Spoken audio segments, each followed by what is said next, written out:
What is up, everybody? It is Wrong versus Red, and today we are going to be taking a look at the new 1.9 snapshot. Yes, it is finally that time. Mojang has finally started to release some of the updates for the new 1.9 update. We are going to be taking a look at snapshot 15W31B. So this is the second snapshot that they released, I think, technically speaking, but it came out really quickly after the first, so I don't think there's major differences between this one and the last one. But we are going to be looking at that snapshot. There's tons of stuff to get through, so get ready to check out all the new stuff that Mojang has to offer for Minecraft lovers. Okay, guys, before we go in here, our little 1.9 snapshot testing grounds, we are first going to start with the most, I think the most, like, the biggest change as far as gameplay goes, which is the ability to dual wield items. So basically what you do, we're going to do that out here. So basically how it works is there are two ways to put items into your offhand, and I'm going to show you the way that is going to be the item combination that I think is going to be the most useful, which is a pickaxe and torch combination. So you can do this by, I can place a torch in my offhand by hitting the F key, is the default key that it's set to. So then it jumps into my offhand. I can take that off by hitting F again. Or you can go into your inventory, here's all the new arrows, don't look at that stuff just yet, and you can place in this little block right here. Now, as you can probably see, it looks like a shield, which we don't have yet, unfortunately. We do not have shields yet, so we will see how long it takes for us to get a hold of those. But that's how you can, another way that you can place items into your offhand if you don't want to use the F key. So, the way that this works is just like this. I need to update my game mode so that I can break blocks. There we go. Alright, so basically, let's say you're strip mining, and you used to have to, switch to a different item, place your block. Well, now, while you're strip mining, you can just right-click, and it places a torch right down for you. So this is going to be so great, especially for grinding through strip mines, and you can just place stuff as you go. It's going to be, I think this is going to make a lot of cool stuff, and I think also when they get those shields going, that is going to really, oh, I'm already in game mode 1, whatever. That is going to really change the way that PvP is played, I feel like, once they update, once we get shields into the update, and you can dual wield stuff like that. Anyways, now that we've checked that out, let's head into our little 1.9 testing grounds and take a look. First, we'll start with the easy stuff. We have a new plant. We have beetroot, which, like anything else, you just plant it. And when you break it and you're not in creative mode, it will drop itself. And then you can use that. This is what it looks like when it's dropped. This is the beetroot. And when you drop it, or when it drops, you can take that and turn it into beetroot seeds, or you can keep the beetroot and turn it into beetroot soup, which is just a new food source, of course. I don't know why that's down there. We also have the grass path, which can be obtained this is pretty simple. Just right-clicking with any shovel turns grass into a grass path, and like when you till grass to plant things, it does have that slight change in elevation. But yeah, I think this would be cool just for building details. Let me keep it daytime. There we go. So nothing. I mean, I think it looks cool. I think that's a really cool addition. I'll probably use it when it's good for, I guess, for outdoor landscaping. If you're building a new house, it'll be a cool landscape texture to add to your builds and things like that. That's cool. For the beetroot, again, nothing. It's fine. I can't imagine anybody feels one way or the other about it. I mean, it's cool. We have a new food source, so that's always cool. Let's go ahead and move on to what I think is the second biggest update, which is all of these new arrows. So I'm going to do this. No, I'm not. I'm going to go into my survival inventory, and we're going to start with the potion ones and move on to this one in a second, because I think that's the coolest one, so we'll save that for last. I'm not going to go through all of these because you'll get the gist after shooting one or two. basically they're just tipped arrows with all the different potions, every single potion possible, including the new. Where is it? I'm pretty sure it is. Is levitation? Thought it was. Did I miss one? Did I miss an arrow? Visibility, leaping, fire resistance, swiftness, slowness, water. Guess I didn't. I guess it is not yet. The levitation effect is not yet on arrow tips. But anyways, so like every other potion, it has the same effect that that potion would have. So some of them are awesome, like potions of harming, whereas that's right here. Potion of harming is going to be good for different mobs, obviously. Potion of healing will be good for either, I guess if you're in a PvP situation, like a team situation or something, or you're fighting the End Dragon and your friend doesn't have potions, that you could shoot him and it would heal him, obviously. I don't know how much, and I guess depending on how much arrows damage do to your player, depending on their armor, would depend on how much that changes. So I guess, if they, let's say they take a heart damage from arrows, but you hit him with an arrow of healing, I guess it would technically heal one heart, because it heals 2 hearts and takes away 1, so that would be a net gain. A net gain of 1 heart, I guess is how that would work. So there's stuff like that. I mean, there's invisibility. Again, some of the stuff I don't know why you would want to shoot something that you're trying to shoot with an invisibility potion so that you then can't see it. Night vision, again, just giving people advantages. But some of it, I mean, I guess they just wanted everything to be possible. There's also one for water, which, let's start with that. I want to see what that does. What could that possibly do? Nothing. At all. Huh. Okay. But this one is what I think is the coolest. So the way this works is this is the spectral arrow. The way this works is when you shoot something, I'm going to see if I can... Just like that, it puts a really awesome outline that can be seen through blocks. So as you can tell, you can see through the fence and still see the outline of him. So that's going to be really, really cool for PvP battles in the future, when you're shooting at somebody and then when you hit them, they're not going to be able to hide anywhere. So that is going to be really, really, really cool, I think. So I can't wait for that to get updated into the regular part of the game. So, yeah, guys, that's the arrow situation. I mean, it's pretty basic. I really don't think there's any point in going through every single one of these one by one. You can see night vision, invisibility, all these things. They work just the same way as potions, except you're shooting them into a person or a mob rather than, like, splashing them or giving them the potion to use themselves. So, like I said, nothing crazy special there. But now we're about to go check out the other awesome updates that are through here. So we're going to go check out the end, and we will be right back. The first thing that we're going to notice when we come into the end is the configuration of these pillars.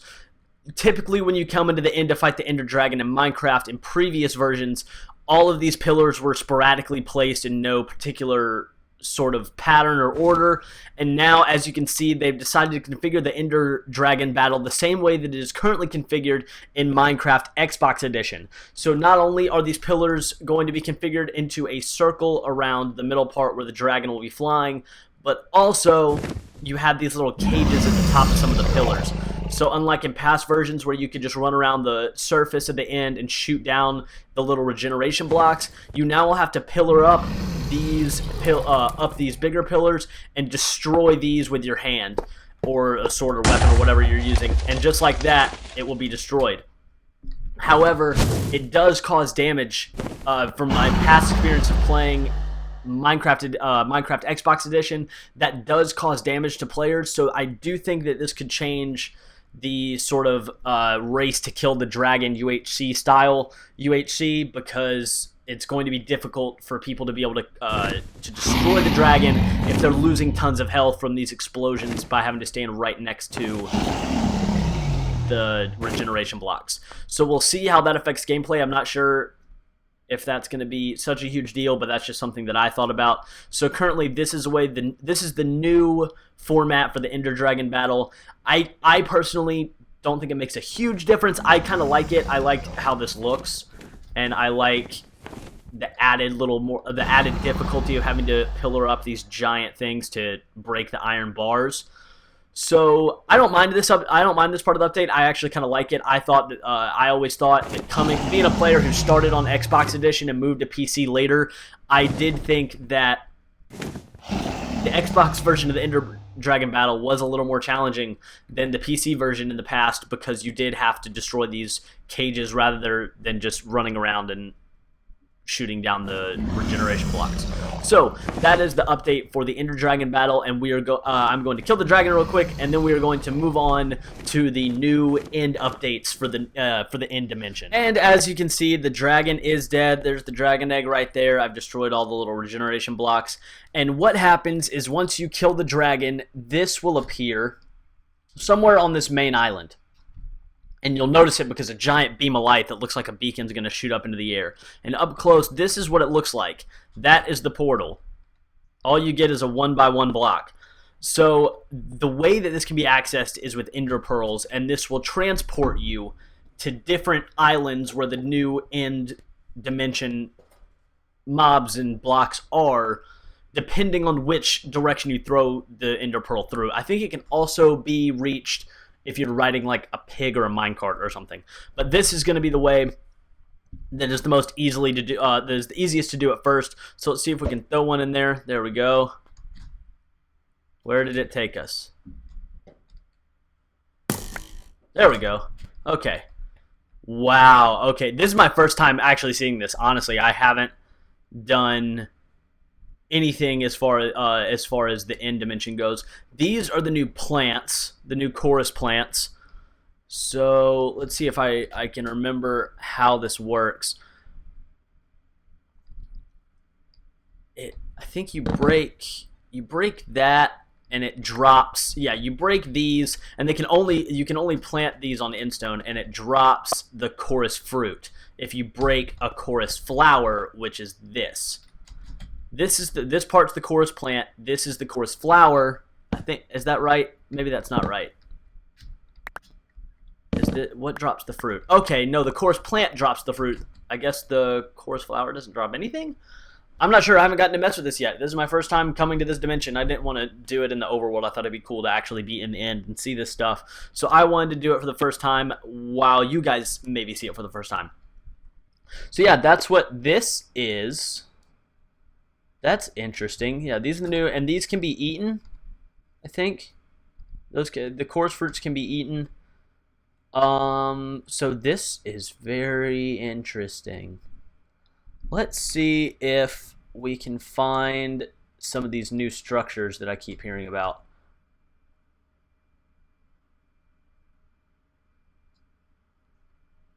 Or maybe this is it. Maybe the new snapshot doesn't have the new buildings, like the new actual maybe it doesn't have the end city yet. I'm not sure. Like I said, this is the first time I've done this. I haven't gotten to check out any of this. So maybe all we have right now in this snapshot is the chorus plants and the chorus fruit. Maybe that's it.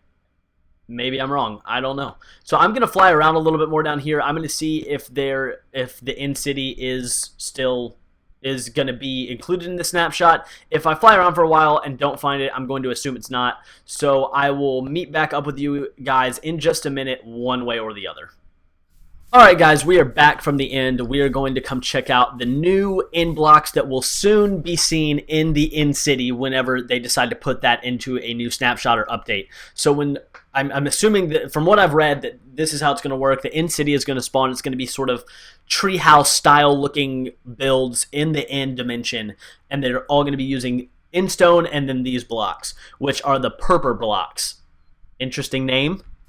Fine, doesn't bother me. But you have purpur pillars. That's interesting thing to say. Purpur pillars. And then you have purpur brick. And I'm assuming brick or stone, whatever, purpur stone. Let's see what the technical name of that is. Purpur block is just a purpur block. Then you have a purpur slab and purpur stairs, which, as you could probably tell from the very beginning, I used to craft this little archway right here for our little testing ground. So yeah, these are really cool. Again, if I think that this could be a really cool addition to, I don't know, I think I might use this type of thing in like in a modern style build for like a modern house. I think it could be cool. I really like the smooth texture that it has because I'm not a huge fan of the end stone texture at all. Really, I don't like end stone. I don't like the way it looks. So I'm glad that there's finally some blocks in the end that I can mine and actually use for some of my builds because I just don't use endstone. I don't think it looks good. So, but some people do. To each his own. Not saying that it's a terrible block. I just don't enjoy it in my builds. I don't like the texture. But I really like the texture of all of these and think it can be really cool to use as an accent or something in a modern build. Also, I think it'll be cool for when you after killing the dragon. You know, a lot of SMP servers like to do like a monument to the dragon. So typically, whenever I've built those sort of things, I always use quartz because it's the most unique sort of multi-dimensional block. But now that we have this, I think this could be an awesome way to build really cool monuments to the dragon. Speaking of the dragon, the final addition that we are going to check out is the dragon head, which I think is just a really funny addition. It's nothing crazy special, but what you can do is I can place it just like this, and look at me.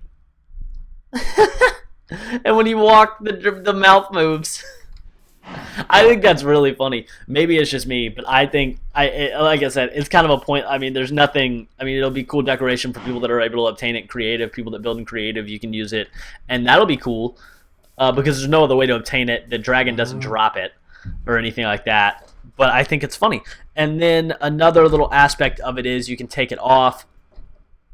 You can place it on redstone or wire it to redstone, and the mouth will move automatically with redstone. So that's a pretty cool little effect too.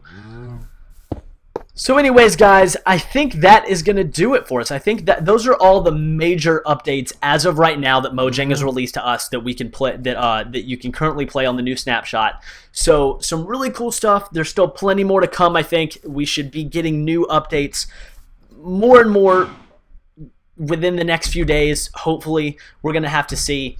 So I will be sure to keep you guys updated and hopefully come back when I'm not going to come back for every single little new snapshot that they do because, you know, they'll make little updates as they go. But whenever major stuff gets added, especially the in-city and shields, and when things like that get added, I'll make sure I come back to try and give you guys my opinions of those sort of things. But so far, I think 1.9 is looking awesome. I think it's really going to be a game changer as far as PvP and things like that goes with the new arrows and spectral arrows that you can see people through blocks and things like that. The new end blocks, I think, look awesome. So those are my opinions on that. Everything else, also fine. I have no problems with any of it. So anyway, guys, be on the lookout for more 1.9 snapshot updates. I'll be going through as much as I can over the course of the next few days and couple weeks. Thanks for watching, guys, and stay tuned for more updates from 1.9.